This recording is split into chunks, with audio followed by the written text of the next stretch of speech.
Welcome back to Television A7. Let's jump into it. Tommie versus Tamar. It's been going back and forth for a little while, and it's all over JR, okay? Tamar has reconnected with JR, but while they were broken up, you guys remember JR and Tommie were at a basketball game together, and Tamar went and got her man back. We saw they reconnected at the Falcons game. So, what Tamar likes to do in the middle of her show, she addressed that whole situation with Tommie and JR at the basketball game, and this is what she had to say. Let's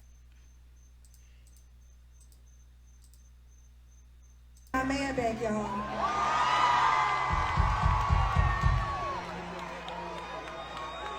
And I know y'all lying. If y'all thought I was gonna let my man go because he took some crackhead to a basketball game while we was broke up. No, man. That was not my man. He don't owe me no loyalty when we broke up. I could have went out with his homeboy. What's up? It's all fair game when you broke up. Don't get it up.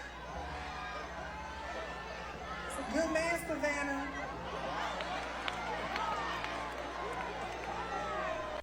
That's why I had to go get my man back, y'all.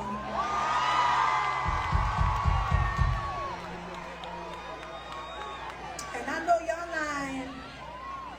If y'all thought I was gonna let my man go because he took some crackhead to a basketball game while we was broke up. No, man. That was not my man.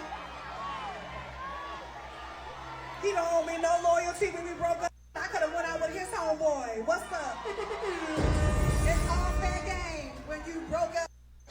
Don't get it up. It's a good man, Savannah.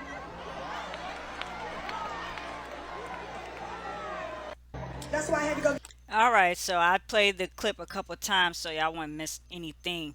So that's what Tamar had to say at her show.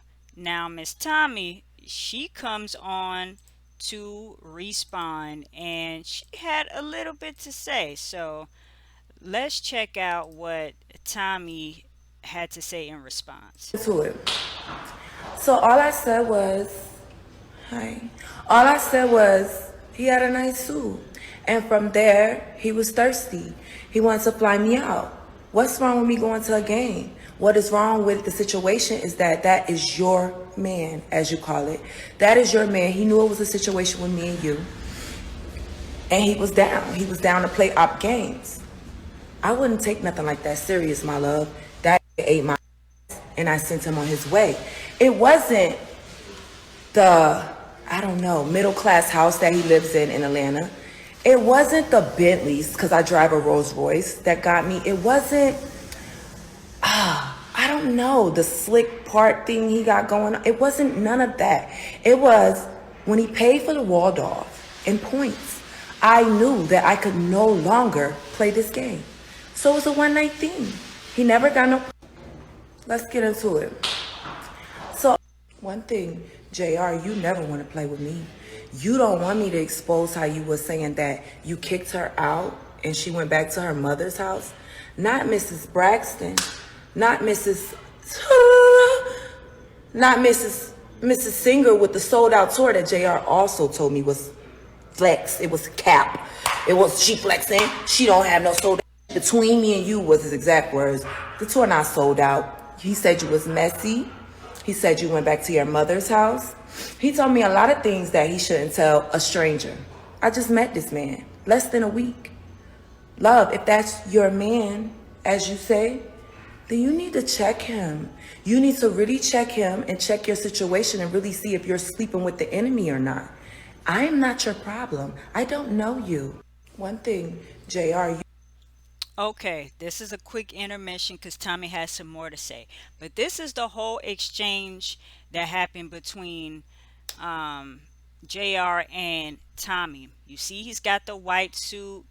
Apparently, he's getting ready to go to an all white event. Tommy compliments him. Oh, you wear the suit so well. JR is bigging himself up. Oh, thank you. They don't make him like me anymore. You always look amazing in your shoots. Tommy replies, definitely don't. Definitely don't. Everyone isn't able, love. Thanks, I appreciate you. JR says, respect. We should grab dinner when you are available. Where are you located? Tommy asks, and he says, ATL, my base law firm is there. So then Tommy puts this, thirsty to sell his book. All it took was a compliment to get your good man Savannah. Wake up, mama. So that's how that all started, and they was able to link up, and we saw them all, cozied up at the basketball game. But let's get back to what Tommy had to say. But the sad situation is like we're black. Tamar, I could say your name. I know I'm not a crackhead. I live too well, baby, and I've never indulged in drugs. I don't have to keep saying that y'all gonna run with whatever. But we're two black girls letting this. I'm not even gonna say the race or whatever. Play with us, like tighten up, my girl. I'm not your issue. That's your issue. And sleeping with people like that and trusting them, this be the problem. Y'all be sold for the and then wanna, yeah, we had an issue. Yes, I'm gonna play with you.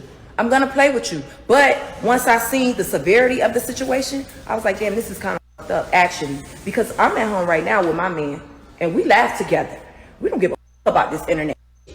And he would never talk to you. You could never get to look your way. Now go kiss him in the mouth. But the sad situation is like we're black. Tamar, I could say your name. Okay, so that's what Tommy had to say in response to Tamar saying she had to go get her man back from her crackhead. Um, that was at the game, but let me know what you guys think about that. Did Tommy have, did she make a couple of valid points in that situation? Because she was like, look, you have a problem with with me. You trying to come back and forth with me, but you really need to be checking JR in his white suit for the pillow talking, and like excuse me, Tommy just let it all out. Like, that's crazy. That is crazy. That's wild. Let me get into some of these comments here on the Shade Room. Shout out to Ashley Miller. She says, not jail over there pillow talking, not these Pink Panther. Now this Pink Panther got these two black women going at each other on the next episode of As the Hood Turns. Not Pink Panther. Someone says, I bet Tamar is wishing she would have just performed them songs without the sidebar mess. And I'll say this, for Tamar, as of late, has always been talking about, oh, I've changed, I've changed, I've changed. I want to stay out of the pettiness and the drama, but she always seems to find herself in a situation. And it's just a mess. It's just a mess. If Tamar really wanted to like chill out, she would just chill out. She didn't even have to respond. Okay, you got your man back, but you didn't even have to say anything because she already went back and forth with Tommy a couple of weeks ago. But I don't know. But just let me know what you guys think about Tamar always being up in some drama. Someone else says, this is some good entertainment. Two mental health patients beefing is crazy. I'm a Tamar fan, but Tommy A heard the F up. Do you hear me? So you let a stranger eat your ass after he paid for the hotel and reward points? That's what I was saying. I'm like, did I miss something? She said that JR ate her ass, right? But then the next slide, she said she had a man. Her and her man was up. So, well, what kind of man do you have, Tommy? Yeah. And I'll read a couple more comments. Why y'all fighting over this white man? I swear. Cut this out before Black History Month. I swear. The whole behavior is atrocious. Money can buy a lot of things. Class and value ain't on that list. These are grown women. Like, please act like you have sense even if you don't, because this is embarrassing. For the first time, I agree with Tommie. Tamar comment was uncalled for. Your beef never with the other woman. All right, that's just a few comments here. But let me know what you guys think about everything. Tamar's response, well, I guess her clap back to Tommie, Tommie's clap back to Tamar, the whole DM exchange between JR and Tommie, and them linking up at the game and all of it. Let me know what you think about everything. And I don't know if Tamar is going to respond, but I wouldn't be surprised if she did. All right. Drop your thoughts down below. Thank y'all for watching Television A7. If y'all want to check out another video, I got one right here for you guys, and I will talk to y'all in the next one.